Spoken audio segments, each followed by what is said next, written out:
제가 하나님의 말씀을 봉독하도록 하겠습니다. 예수 그리스도의 나심은 이러하니라.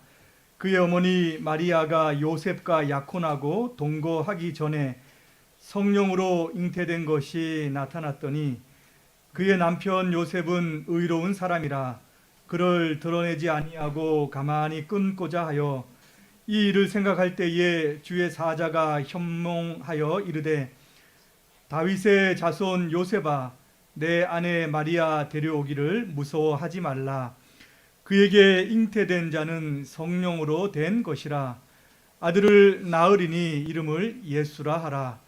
이는 그가 자기 백성을 그들의 죄에서 구원할 자이심이라 하니라.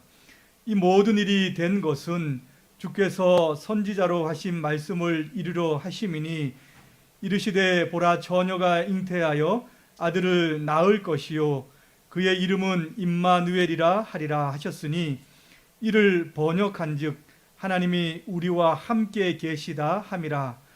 요셉이 잠에서 깨어 일어나 주의 사자의 분부대로 행하여 그의 아내를 데려왔으나 아들을 낳기까지 동침하지 아니하더니 낳음에 이름을 예수라 하니라. 아멘. 프로의 바이나크텐.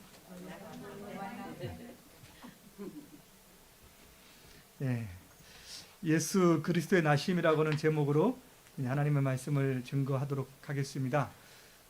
성탄절을 이런 성탄 기간을 우리가 보내고 있습니다. 예수님께서 이 땅에 오신 탄생을 기념하는 그런 절기이죠. 여러분 예수님께서 언제 이 땅에 정확하게 오셨습니까? 네? 2000년 전 12월 25일? 이날은 예수님의 탄생일이 아니죠. 맞죠? 사실 예수님께서 언제 이 땅에 태어나셨는지는 아무도 모릅니다. 왜냐하면 성경이 그것에 대해서 침묵하고 있기 때문입니다. 그럼에도 불구하고 12월 25일을 우리가 예수님의 탄생일로 이 땅에 오신 날로 이렇게 지키는 것은 여러 가지 설이 있지만 이방신을 섬기던 태양신을 섬기던 날인데 그것을 기독교가 차용해서 가지고 와서 이제 의로운 태양이신 예수님을 기념하는 절기로 그분의 탄생하신 절기로 지키기 시작했다라고 이렇게 우리가 알고 있죠. 또 다른 것은 유대인들 가운데에는 위대한 인물은 태어나는 날과 죽는 날이 똑같다라고 하는 그런 생각 때문에 그것을 계산해서 12월 25일로 이렇게 이제 지키기도 합니다. 신자들은 대부분 이 날이 예수님의 이제 탄생일이 아니다라고 하는 것을 다 알고 있습니다. 12월 25일을 예수님의 이제 탄생일 이 땅에 오신 날로 지키기 시작한 것은 약 이제 AD 4세기 정도부터인데요. 당시 초대교회 신자들도 초대교회 사람들도 이 날이 예수님의 생일이 아니다라고 하는 것을 알고 있었습니다. 뭐 그분들이 모를 리가 없지요. 그럼에도 불구하고 그날을 지키려고 했던 이유가 무엇인가? 그것은 그 당시부터 예수님께서 이 땅에 육신을 입고 오신 것을 부인하는 그런 이단들이 있었기 때문입니다. 여러분들 이제 하나님의 아들이신 것은 믿지만 그분이 이 땅에 인간하고 똑같이 왔다. 그건 이제 말이 안 된다라고 생각을 하는 사람들이 있기 때문에 예수님이 육신을 입고 왔다라고 하는 것은 부인하는 사람들이 이미 그 시대에 있었고 만연했습니다. 요한일서 4장 2절 말씀을 보면 이런 말씀이 있어요. 하나님의 영이 이것으로 알지니 곧 예수 그리스도께서 육체로 오신 것을 시인하는 영마다 하나님께 속한 것이요 예수를 시인하지 아니하는 영마다 하나님께 속한 것이 아니니 이것이 곧 적 그리스도의 영이니라 이렇게 말씀을 하고 있죠. 그러니까 하나님의 영은 무엇으로 알 수 있다는 겁니까? 예수 그리스도께서 육체로 이 땅에 오신 것 그것을 시인하면은 이제 예수님께 속한 것이고 하나님께 속한 것이고 예수님을 시인하지 않는 육체로 오신 것을 믿지 않는 것은 그것은 적 그리스도다. 그러니까 그리스도를 대항하는 그런 이단이다라고 이제 이야기를 말씀을 하는 거죠. 이미 사도 요한 때부터 그렇게 예수님이 이 땅에 육신을 입고 오신 것을 부인하는 그런 신자들이, 그런 사람들이, 그런 무리들이 생겨나기 시작했다는 겁니다. 그래서 예수님께서 이 땅에 육체로 입고 왔다라고 하는 것을 분명하게 조금 알리고 선포하고 또 전파하기 위해서 12월 25일이 예수님의 생일이 아닌 것임을 알매도 불구하고 그렇게 쭉 이어졌던 전통이 이제 있었습니다. 그래서 오늘날 신자들이 12월 25일을 예수님께서 오신 날 생일이다라고 이렇게 생각할 것보다 더 중요한 것은 하나님의 아들이신 분이 참 인간이 되시기 위해서 이 땅에 육신을 입고 오셨음을 우리가 바르게 알고 있는 것이 참으로 이제 중요합니다. 또 오늘 말씀이 하나님의 아들이신 예수님께서 이 땅 가운데에 참 인간으로 오심에 대한 그런 내용을 자세하게 밝혀주고 있습니다. 여러분, 예수님께서 이 땅에 어떻게 오셨습니까? 18절을 보게 되면은 예수 그리스도의 나심은 이러하니라 하면서 그 모친 마리아가 요셉과 이제 정혼하고 동거하기 전에 성령으로 잉태된 것이 나타나더니라고 말씀을 합니다. 예수님의 육신의 어머니 마리아죠. 마리아가 요셉과 이제 과거 번역에는 정혼이라고 되어 있고 지금 오늘 우리가 읽었던 새 번역에는 약혼이라고 되어 있습니다. 그러니까 오늘날 우리가 생각하는 약혼하고는 조금은 달라요. 이미 법적인 부부관계는 다 형성이 되었지만 결혼식을 치르고 남녀가 육체적인 관계를 이루는 한방을 하기 이전에 그런 시간들을 이야기하는 것입니다. 그때에 아직 육적인 관계가 이루어지기 전에 마리아에게서 성령으로 잉태된 것이 나타났다라고 이렇게 말씀을 해요. 성령으로 잉태되었다라고 하는 것은 사람의 일반적인 또는 정상적인 그런 출생의 과정을 거치지 않았다라고 하는 것을 이야기하는 것이죠. 똑같이 남자와 여자가 만나서 우리가 결혼을 해서 아이를 낳는 그런 과정을 예수님께서는 거치지 않으셨다라고 하는 것을 분명하게 이야기를 하고 있습니다. 왜 꼭 성령으로 잉태되어야 하는 것일까라고 했었을 때 많은 대답을 우리가 할 수 있지만은 단 한 가지 정말 중요하고 정확한 대답은 뭐냐면 그분이 하나님의 아들이시기 때문입니다. 너무 쉽고 너무 당연한 거지만 이거 그냥 꼭 기억하시면 되는 거예요. 왜냐하면 마리아가 그렇게 받았습니다. 우리가 이렇게 얘기하기 전에 주의 천사가 마리아에게 그렇게 이야기를 했어요. 누가복음 1장 35절에는 천사가 대답하여 가로되 성령이 내게 임하시고 지극히 높으신 이의 능력이 너를 덮으시리니 이러므로 나실 바 거룩한 자는 하나님의 아들이라 일컬으리라, 이 말씀이에요. 그러니까 하나님의 아들로 이 땅에 태어나셔야 하기 때문에 성령으로 잉태된 것이 분명하게 나타난 것이죠, 맞죠? 이 말씀을 듣고 마리아는 그대로 순종하고 자기에게 주신 이 성령으로 이제 잉태된 아이가 성령으로 잉태됐다라고 하는 것을 듣고 마음에 순종을 합니다. 근데 이게 뭐 누구한테 얘기할 수 있는 걸까요? 없는 거죠, 맞죠? 이거 내가 성령으로 하나님의 아들을 가졌어 라고 이야기하면은 그 돌맞아 죽을 일입니다. 누구에게 얘기할 수도 없는 일이고 자기 혼자만 알아야 될 일이고 너무나도 힘든 일이죠, 맞죠? 그러나 마리아는 그걸 그냥 받고 순종을 한 거예요. 이제 누가 문제가 되는 겁니까? 요셉이 문제가 되는 거죠. 요셉이 문제가 됩니다. 과연 요셉이 이것을 어떻게 처리해야 될까? 요셉의 심정은 어땠을까? 19절에 보면은 그 남편 요셉은 의로운 사람이라 저를 드러내지 아니하고 가만히 끊고자 하여 라고 말씀합니다. 그러니까 요셉은 의로운 사람이라고 얘기를 해요.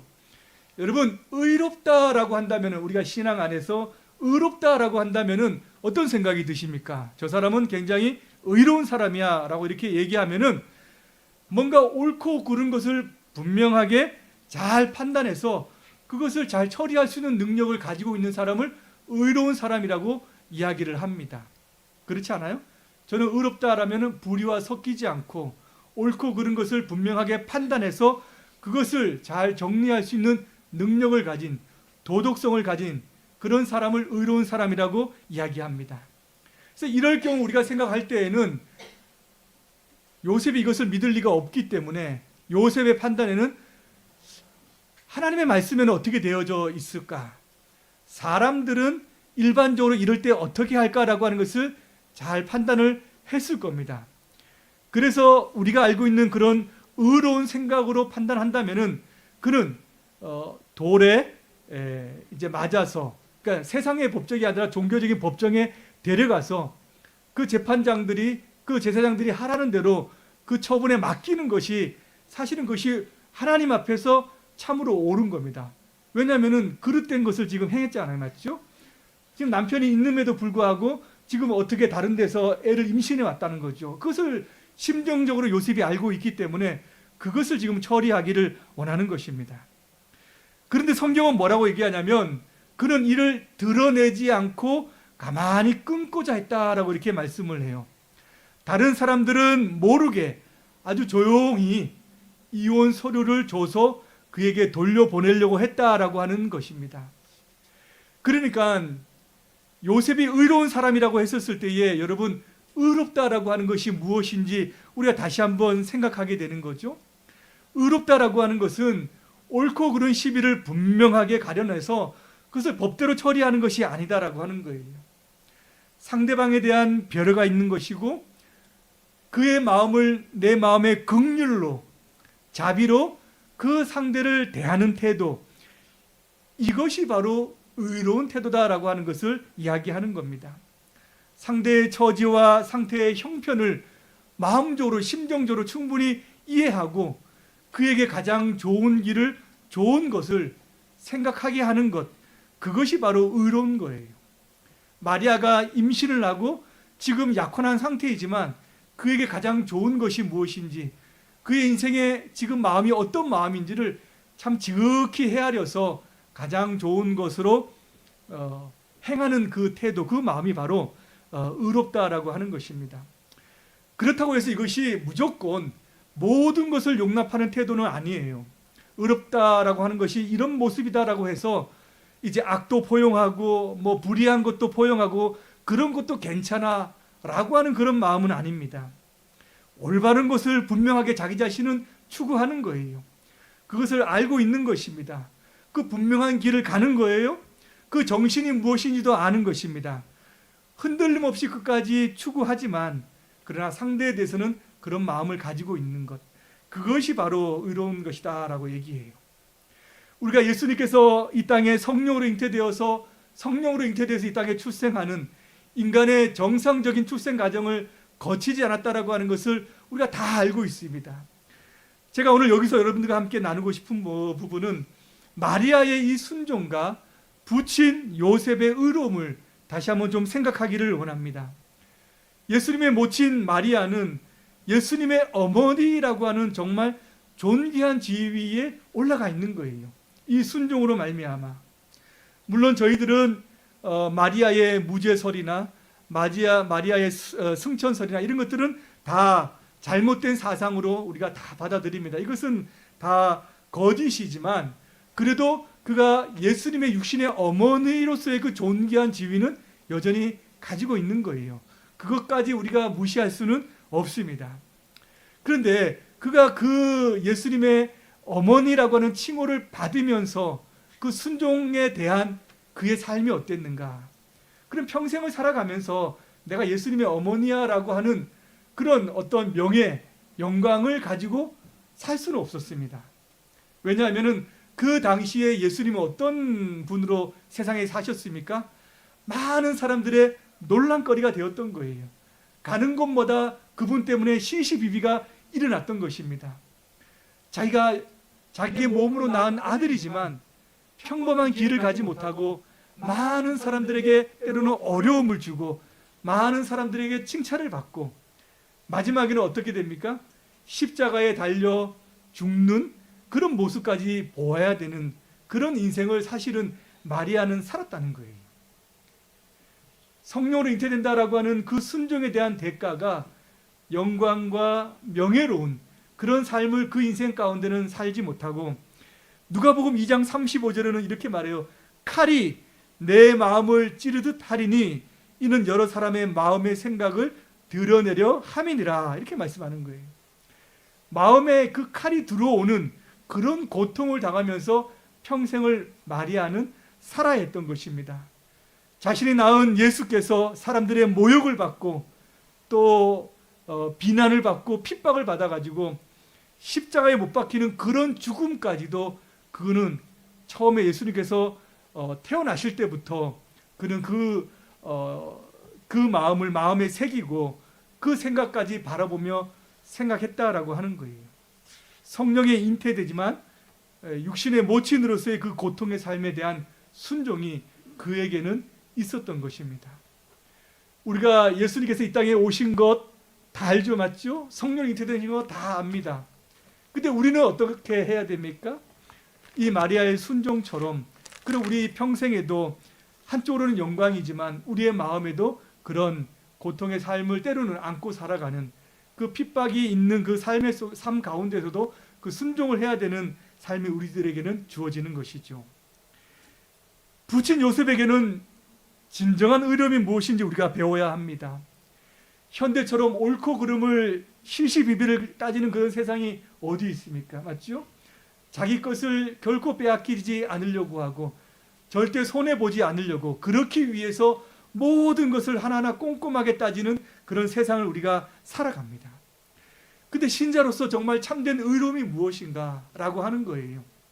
우리는 요셉처럼 그 마음의 인내를 가지고 자비를 가지고 긍휼을 가지고 사람들을 대하며 그러나 나에게는 정말 주님께서 원하시는 것이 무엇인지를 알고 바른 길을 추구하는 그런 삶이 동시에 있어야 된다라고 하는 것입니다. 이 세상의 시비를 넘어서 하나님의 의로움을 가진 자로서의 그런 삶을 이 땅 가운데 펼칠 수 있는 그런 의로움을 우리가 가지고 있어야 되죠. 하나님은 누구를 통해서 역사하시는가? 고통과 아픔이 있지만 이렇게 순종하는 자, 이 세상의 시비 가운데에 조금 손해를 볼지라도 하나님의 의로움으로 이 세상을 살아가는 자, 그들을 통해서 하나님은 진정한 역사를 지금도 이루어 나가시는 줄을 믿습니다. 이 시대에 하나님의 역사가 여러분들의 순종과 여러분들의 의로운 삶을 통해서 드러나기를 축복합니다. 그렇다면은 하나님의 아들이신 분이 참 인간으로 성령으로 잉태되어서 참 인간으로 오셔야 하는 이유가 무엇일까라고 하는 거예요. 참된 인간으로 오셔야 하는 이유. 그렇게 혼란스럽고 그렇게 어려운 과정을 거쳐서라도 참된 인간이 되셔야 하는 이유가 무엇인가라고 하는 점입니다. 여러분 20절에 보면은 요셉이 이 일을 생각할 때에 주의 사자가 현몽하여 가로되 다윗의 자손 요셉아 내 아내 마리아 데려오기를 무서워 말라. 저에게 잉태된 자는 성령으로 된 것이라. 아들을 낳으리니 이름을 예수라 하라. 이는 그가 자기 백성을 저희 죄에서 구원할 자이심이라 하니라. 요셉이 마리아 데려오는 것이 겁나서 이혼 증서를 줘서 보내려고 할 때 주님의 천사가 나타났죠. 그리고 그가 마리아에게 행하려 하는 일들을 지금 막습니다. 그리고 성령으로 잉태됐다라고 하는 것을 알려주시면서 중요한 것을 말씀하시죠. 맞죠? 무엇을 알려주세요? 그의 이름을 알려줍니다. 근데 이름은 누가 짓는 겁니까 보통? 이름은 아버지가 짓죠. 맞죠? 예. 여러분들 가운데에 혹시 꿈에 이렇게 이름 지어라 해서 그 이름 받으신 분이 있는지 모르겠습니다. 근데 그런 것은 없어요. 자기 자녀에게 아주 적당한 정말 마음에 품고 있는 그런 이름을 부모가 또는 어른들을 통해서 받게 되는 거죠. 맞죠? 근데 예수님께서 태어나실 때에 하나님께서 주의 천사를 보내서 그의 이름을 알려주셨습니다. 그의 이름이 뭡니까? 예수. 예수는 구원, 해방, 복이라는 그런 의미를 가지고 있죠. 맞죠? 바로 이 아이가 이 세상의 구원자다라고 하는 것을 분명하게 드러내기 위한 하나님 아버지의 뜻이 그 아이 가운데에 담겨져 있는 것입니다. 근데 여러분, 어떤 구원입니까? 어떤 구원을 원하시고 이것을 이야기하셨을 거예요. 무엇으로부터 구원을 얻기를 원하는 것입니까? 구원이라고 하는 것은 건지는 거죠. 맞죠? 끄집어내는 것을 이야기합니다. 하나님께서 그 이름을 주셨을 때에는 바로 죄로부터의 구원을 말하는 거예요. 죄와 죄의 책임과 죄의 건세와 죄의 모든 영향력 가운데에서 건지시기 위한 그런 구원을 그 아이에게 주기를 예수님에게 주기를 원하셨던 것이죠. 맞죠?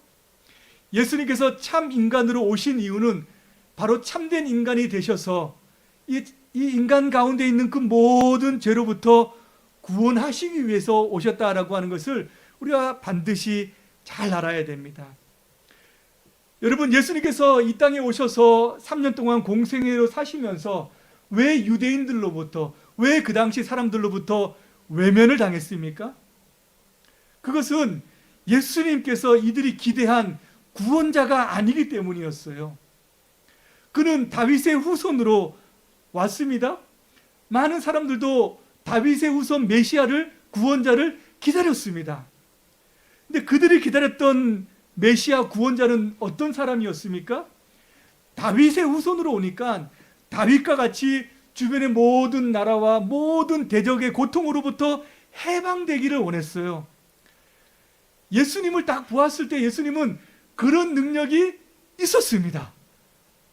병 고치시지요, 무리를 걸으시지요, 죽은 자를 일으키시지요, 오병이의 기적을 나타내시는 분입니다.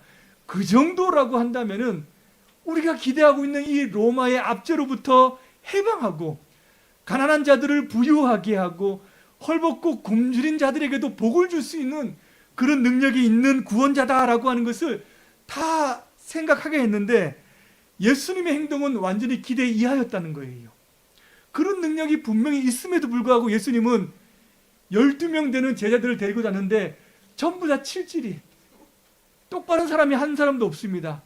그냥 힘센 무식한 어부들 데려다가 그들을 그냥 가르치고, 혈기 많은 사람들, 그 다음에 막 로마로부터 구원해야 되겠다고 하는 그런 열심당원에 있는 시몬 같은 그런 사람들, 그 다음에는 뭐 나머지는 특별한 사람이 없어요. 그러니까 우리가 그들이 뭘 했는지도 잘 모르는 그런 사람들입니다.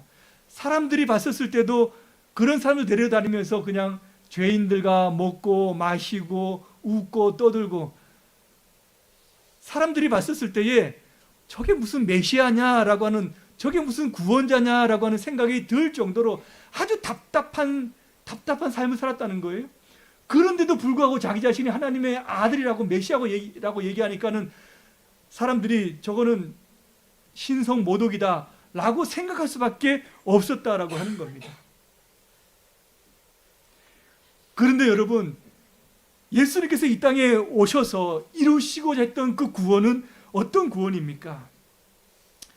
예수님께서 주시고자 했던 구원은 바로 이런 것이 아니었다는 거예요. 예수님은 인생이 무엇 때문에 불행한지, 무엇 때문에 사람들이 고통 가운데 살아가고 있는지 근본적인 것을 아셨다는 거예요. 그 근본이 무엇입니까? 바로 죄라고 하는 겁니다.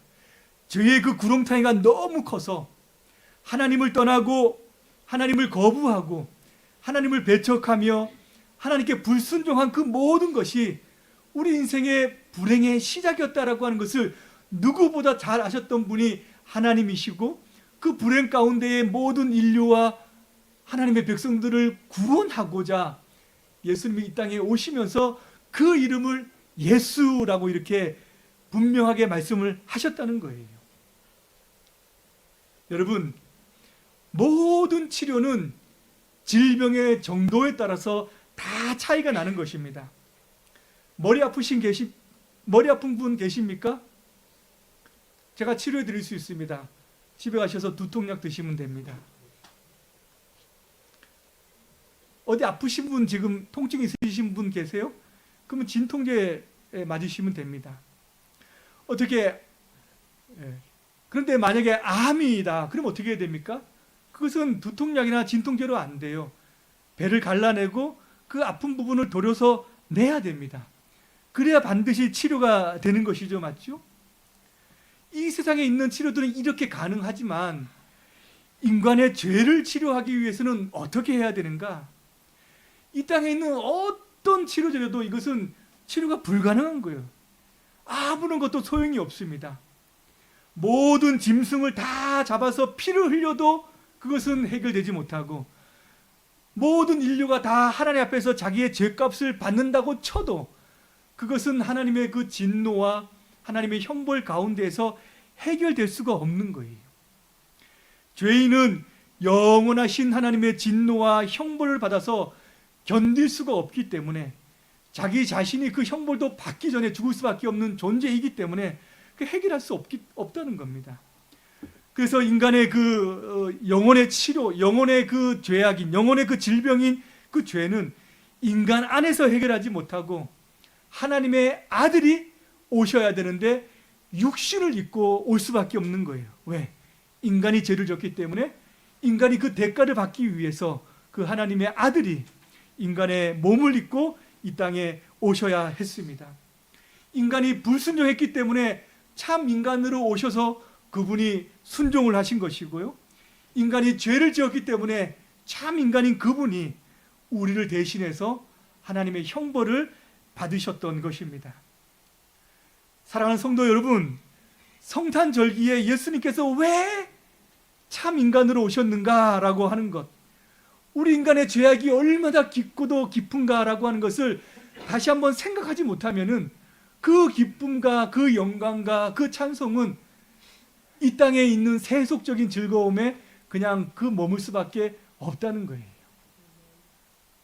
이 인간의 죄를 구원하시기 위해서 그분이 오시지 않으면 해결할 수 없는 그런 고통과 그런 죄악 가운데 있었다라고 하는 것을 철저히 우리가 다시 한번 알 때 그분이 육신으로 오신 것이 우리에게 기쁨이 되는 것이고 감사가 되는 것입니다. 마지막으로 예수님의 오심의 그 의미가 무엇인지 다시 한번 마지막 구약의 예언의 성취를 통해서 밝히고 있어요. 22절에 보면은 이 모든 일에 된 것은 주께서 선지자로 하신 말씀을 이루려 하심이니 가라사대 보라 처녀가 잉태하여 아들을 낳을 것이요 그 이름은 임마누엘이라 하리라 하셨으니 이를 번역한즉 하나님이 우리와 함께 계시다 함이라 이렇게 말씀합니다.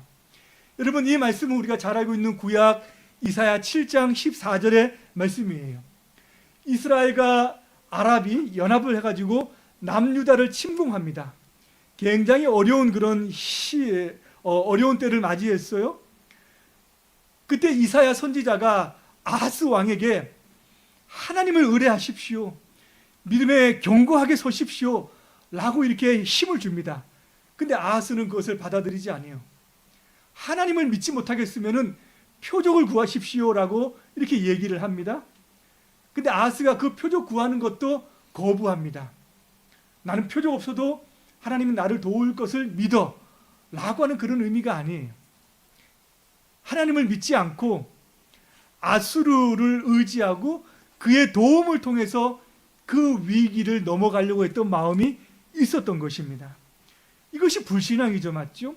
하나님을 믿지 못했던 불신앙이 그 가운데 있었는데 이때 선지자가 밝힌 표적이 바로 처녀가 잉태하여 아들을 낳을 것이니 그 이름을 임마누엘이라 하리라 이렇게 말씀을 합니다. 처녀가 잉태하여 아들을 낳는 것은 굉장히 큰 환난입니다. 굉장히 큰 어려움입니다. 핍박받고 고난받은 그런 어려움인데 그때 하나님은 이런 환난 중에서도 그를 버리지 않고 내가 그와 함께 하겠다라고 하는 의미가 담겨져 있는, 그 약속이 담겨져 있는 말씀이 바로 이 말씀이에요. 아하스 왕의 불신앙과 하나님의 무한하신 자비와 은혜가 대비되는 그런 약속입니다. 여러분, 불신앙에는 어떤 것이 있어야 됩니까? 하나님을 순종하지 못하고 하나님을 거부하는 그런 불순종에는 하나님이 책망하고 꾸짖고 심판하는 것이 있어야 되죠, 맞죠? 하나님의 처벌이 있어야 됩니다. 하나님을 의뢰하라고 부탁함에도 불구하고 사람을 의지하고 자신의 능력을 의지하는 것이야말로 큰 불신앙인데, 하나님께서는 이런 큰 대단히 놀라운 불신앙에도 불구하고 내가 너와 함께 하겠다, 내가 너를 떠나지 않겠다, 내가 너를 도와주겠다, 내가 너를 건져주겠다라고 하는 그 말씀을 그 약속을 지금 하고 있는 거예요. 그 보증으로, 그 약속의 표시로 누구를 주셨습니까? 아기 예수님을 이 땅 가운데 보내주신 거예요. 아기 예수님을 이 땅에 보내주신 것은 너희들의 불신앙에도 불구하고, 너희들의 부족함에도 불구하고, 너희들의 연약함에도 불구하고, 나를 대적함에도 불구하고, 나를 떠났음에도 불구하고, 내가 너희들을 버리지 않고 내가 너희들과 함께 하겠다라고 하는 그 말씀의 표징으로 그 예수님을 우리가 바라보아야 되는 것입니다. 우리의 연약함에도 불구하고, 우리 인생의 아주 부족함에도 불구하고, 때로는 하나님을 떠나서 인간을 의지하고 내 능력을 의지하는 그런 어리석음에도 불구하고, 내가 너는 떠나지 않겠다, 나는 너를 붙잡겠다라고 하는 그 약속의 표징이 이 가운데 있는 거예요. 임마누엘, 하나님이 우리와 함께 하십니다. 이것이 하나님께서 우리 인생 가운데 보여줄 수 있는 가장 큰 사랑이에요. 가장 큰 위로요, 격려입니다. 성경을 보면 하나님께서 그 사랑을 표현하기 위해서 많은 것들이 나타나요. 때로는 하나님께서 여러 가지 이적과 기적으로 하나님의 사랑을 보내주십니다. 때로는 홍해도 가르시고 천지를 가르시고, 때로는 불기둥과 구름기둥으로 인도하시고, 반석에서 물을 내시고, 만나와 메추라기를 통해서 하나님의 사랑이 얼마나 놀라운지 그들의 불신앙 가운데서도 그것을 보여주세요. 때로는 고와 같은 그들을 바라보시면서 위대한 모세와 같은 지도자를 보내주시고, 다윗과 같은 왕을 세우셔서 그들을 인도해 주시고 그들에게 위대한 약속을 보내주시기도 하셨습니다. 모두 다 하나님의 사랑의 표현이에요. 그런데 그 모든 것들 가운데에 최고의 사랑, 가장 높은 사랑이 무엇이냐? 바로 그분이 우리 가운데 오셔서 우리와 함께 하시는 그 일입니다. 외로울 때 누가 내 옆에 있으면 참 도움이 되잖아요, 맞죠? 나를 가장 사랑하는 사람이 내 옆에 와서 함께 있어 주기만 해도 마음이 편안할 때가 있습니다. 그 마음을 느끼죠. 하나님께서 보여주실 수 있는 가장 위대하고 놀라운 사랑은, 가장 큰 사랑은 바로 예수님을 이 땅에 보내셔서 내가 너희들과 함께 있다라고 하는 것을 분명하게 나타내 보여주신 그 사랑입니다. 어떠한 사랑도 하나님이 인간이 되어서 우리와 함께 하는 것보다 더 크고 더 놀라운 사랑은 없습니다. 하나님을 배반하고 멀리 떠나고 불순종으로 살아가는 이들과 함께 하겠다라고 쫓아오셔서 그들을 붙잡고 그들이 친히 우리의 인생을 사시겠다고 들어오신 분, 그 사랑보다 더 큰 사랑은 없다는 거예요. 이 사랑을 우리가 이 성탄에 기억하고 이 사랑을 받았음을 감격하고 주님 앞에 나아가시는 여러분 되시기를 주님의 이름으로 축복합니다. 아멘. 기도하겠습니다. 연약한 죄인들을 구원하시기 위해서 이 땅에 친히 육신을 입고 오신 주님, 찬양과 경배를 올려드립니다. 하나님을 떠난 죄인들을 함께 하시기 위해서 이 땅에 주님께서 오심을 알고 맞는 기쁘고 즐거운 행복한 성탄이 될 수 있도록 하나님 우리 모두에게 복으로 인도하여 주시옵소서. 감사를 드리며 예수님의 이름으로 기도드리옵나이다. 아멘.